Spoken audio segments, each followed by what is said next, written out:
Hey, what's up you guys? I'm Sarah Labat, and in today's video, I'm going to be taking Margaret Atwood's Masterclass. If you go on to enjoy this video, I would really appreciate it if you could give it a big thumbs up because it really supports my channel by telling the YouTube algorithm that you liked my video and that someone else might too. Today, I am starting Margaret Atwood's Masterclass on creative writing. This class, I believe, is about 4 hours long. There's 23 sections and a 92-page PDF that comes with it. If you really do want to write, and you're struggling to get started, you're afraid of something. What is that fear? With any craft, it is hands-on, learn by doing, and it's also seeing what other people have done. I got to section 4 before I had to turn it on to 1.5 times speed, which I didn't know that you could do on Masterclass. But that was a very pleasant surprise because I could tell that my focus was slipping and I wasn't paying as close of attention as I was hoping to while watching this Masterclass. But after speeding it up, that really helped. You can't suddenly play a Beethoven sonata until you first learn to play Twinkle Twinkle Little Star. I really liked her analogy about not being able to play a Beethoven sonata until after you can learn to play like Twinkle Twinkle Little Star. It is something that a lot of us writers struggle with, is like either not knowing where to start or not feeling like we're good enough to start. Something that's really cool is that like the first book that you write is likely not going to be as good as the 10th book you write or the 20th book you write. A lot of things just don't work out. The wastepaper basket is your friend. It was invented for you by God. You become a writer by writing. There is no other way. So do it more. Do it again. Do it better. Fail better. You have to be prepared to be interrupted. I love that comment. I get so frustrated, especially when I'm writing around other people. It helps that I live alone most of the time. But when I am around other people, if I'm like with my family or if I'm on vacation with other people, I get very annoyed when I tell people that I'm going to sit down and write and then 5 minutes later somebody is like coming to me and asking me a question or asking me to do something or just being overall distracting. Because that definitely happens, as I'm sure many of you are aware. But I like how it seems like she's stating that as a fact and it almost like normalizes it. At least in my brain, I'm like, yeah, you're right. Just because I get interrupted does not mean that I am the only person that gets interrupted. It is not a disadvantage. I just need to be prepared and more aware of the fact that that will happen, especially when I'm around other people. I just love how she said it so matter-of-factly because it's true. But again, it wasn't something that I had really thought about until after she had already stated it. Any form of human creativity is a process of doing it and getting better at it. If you look at the juvenilia of a lot of famous writers, it's usually pretty bad. And it's a lucky thing about writing. They don't usually peak in their 20s. It's usually quite a lot later on. Why is that? Because writing is about people and stories about people. And you know more about people and their stories as you get older. I feel called out after talking about writing experience and like getting better because you're doing the work. She immediately basically went into like a self-care bit that's called Be Kind to Yourself. And it's about taking time away from your computer and not being slouched as I am slouching watching this. Do some stretching. This is good advice. You'll thank me later.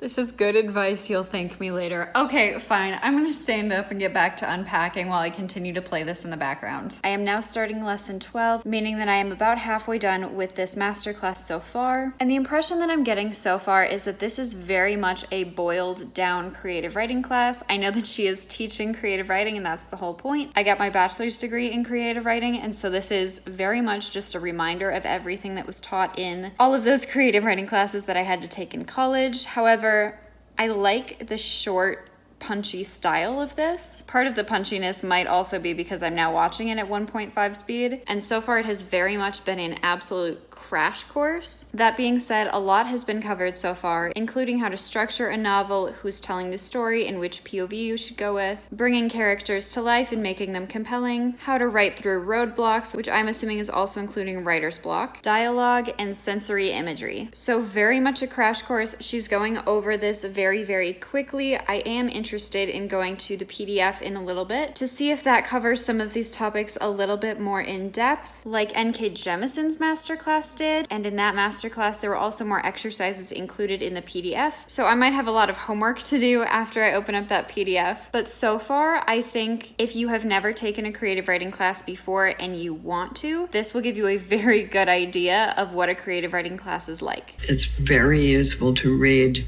your text out loud to see how it sounds, because a text is a score for voice. Are you familiar with the phrase, if it sounds like writing, rewrite it? Because that is totally what it sounds like she is saying, that she wants writing to be as seamless in the reader's mind as possible, and to try and do things like that intentionally. And I have not gotten to a line editing phase in writing yet, at least not with like novel projects for papers and stuff, sure. But after hearing this, I kind of want to go back to my document of the book that I'm currently working on and read through a chapter or something and just say it out loud and see how it feels. Even if those aren't things that I should be changing necessarily on the edit that I'm on right now, I'm really fascinated by the idea and I'm now looking forward to that stage. I just finished watching a lesson on prose style and texture, and it was reminding me about the 3 videos that I've made so far where I tried different writing styles, and now I want to make another one of those. I just got to a lesson where Margaret is starting to talk about writing the middle of the book and keeping it interesting.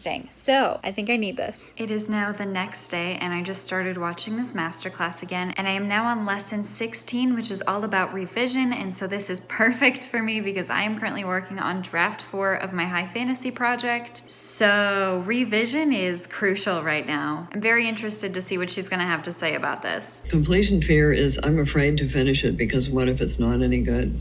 And you could get stuck in that for some time.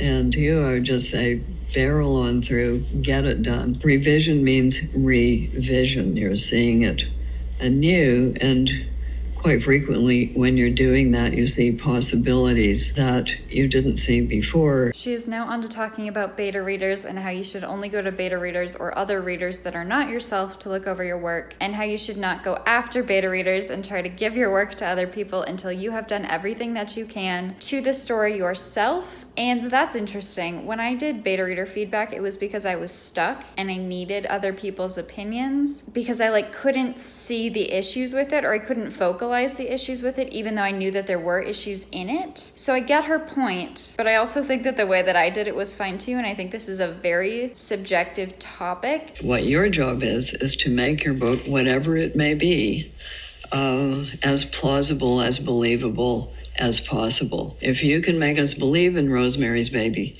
it doesn't really matter what shelf down the line somebody's going to put your book on. It's more of a requirement for people writing literary criticism than it is for authors themselves.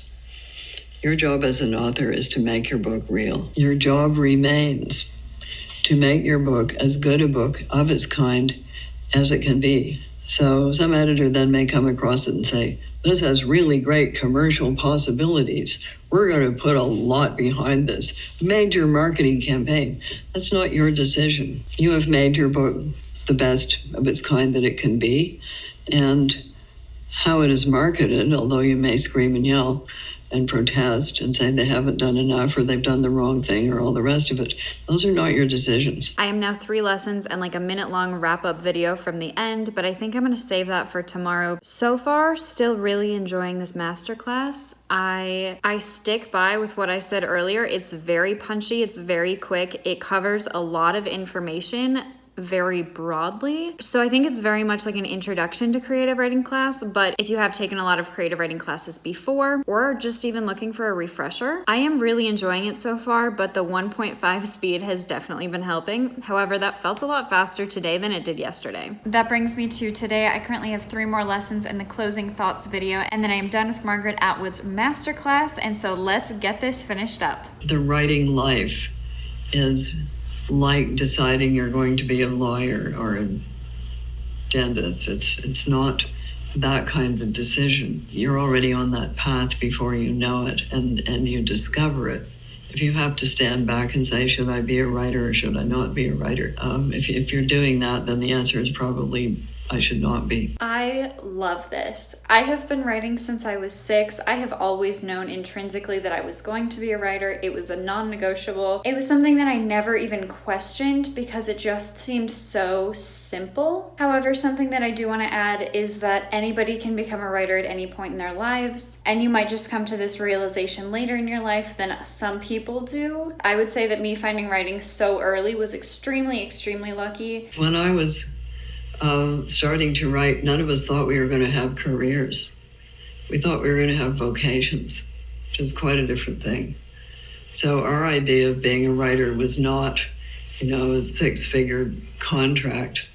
It was the garret in Paris with the absinthe and the tuberculosis, and being penniless unknown, but dedicating yourself to your art. That was our idea in that generation. People get news of the occasional writer who gets this fabulous contract, and they think that that's the norm, but it isn't.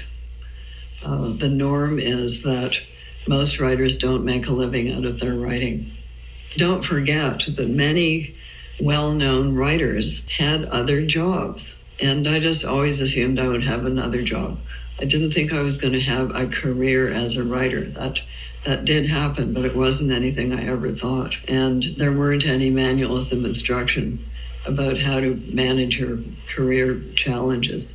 Because let's face it, it's not easy. After she mentioned vocation versus occupation, I did need to look up the two words just for semantics purposes to make sure that I was understanding what she was saying correctly, because I thought the two words were pretty interchangeable, and you might have already known this, but it was news to me that a vocation is an inclination to undertake a certain kind of work, especially a religious career, often in response to a perceived summons or a calling, whereas an occupation is an activity or task with which one occupies oneself, usually specifically the productive activity, service, trade, or craft. I'm really happy that she mentioned this because obviously that's the dream, to sign a really big book deal, be set for the rest of your life, but having one really big hit that kind of sets you up for the rest of your life, at the very least financially or something. But that only happens to a very, very, very, very, very select few. And so I liked how she mentioned that she was never expecting to only be a writer. She was always expecting to have some other kind of job. So again, it's different for everybody. Everybody has different goals with publishing. It's just reassuring that she mentioned that and kind of restated it. I feel like a lot of writers do give the advice of don't quit your day job, which I think is important at least for the first several years or the first several publications. But I just thought that that was interesting that she also says this. The artist is always gifted by other artists, whether those artists are, as is often the case, no longer living in the usual sense. I know that's not what she meant, but my brain immediately went ghosts. Or whether those artists are older artists who are mentors. You then have to work with the gift.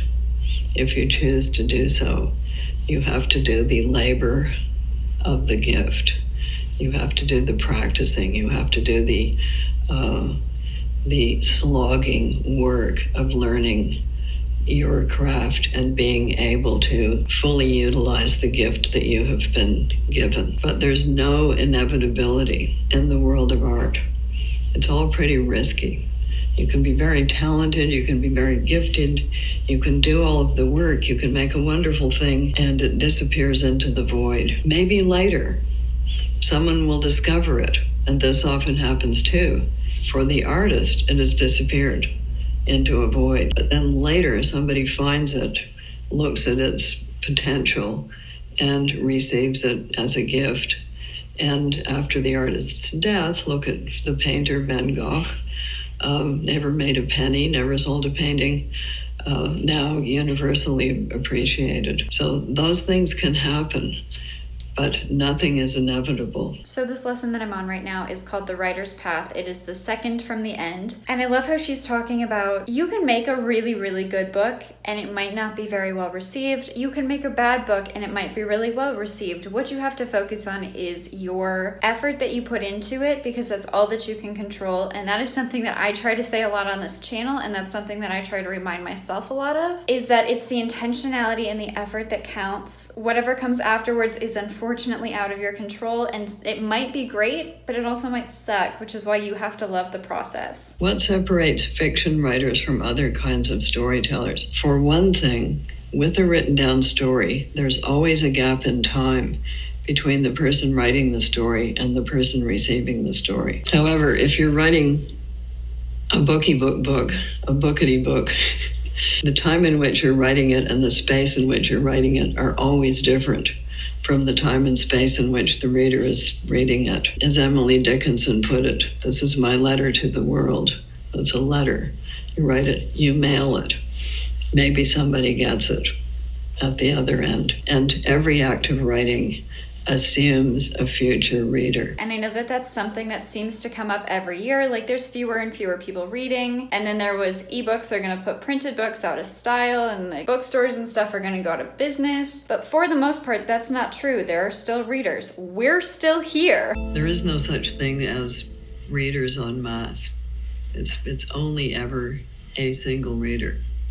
So you may have in mind the reader that you want to interest. That's your audience. Your reader is someone that you hope will get the jokes, be led along by the clues that you will have sprinkled here and there, understand the depth of your character, be intrigued by the turns of fate and circumstance in your book, and will cry at the appropriate places, laugh at the others, and come out of the book thinking, wow, what a book. That's your reader. All right, I am on the last lesson of Margaret Atwood's Masterclass, and it is called The Business of Being a Writer. I think it's harder in some ways than it was when I was in my 20s and starting out, because in those days, not very many people wanted to be writers, whereas now a lot of people do, and they can even go to writing schools or take online courses to help them do that. That's literally what I'm doing right now, Margaret. You filmed this class. Her closing thoughts for the last lesson was about writing a second book. So let's say that you sold your first book and now people are asking for more, and so you have to write a second book. Suppose you have a reasonably successful or even a very successful first novel. Your next task will be getting over the second novel hurdle, which is often quite hard for people, particularly when they're young, because reviewers and publishers will expect you to write another version of what you've already written.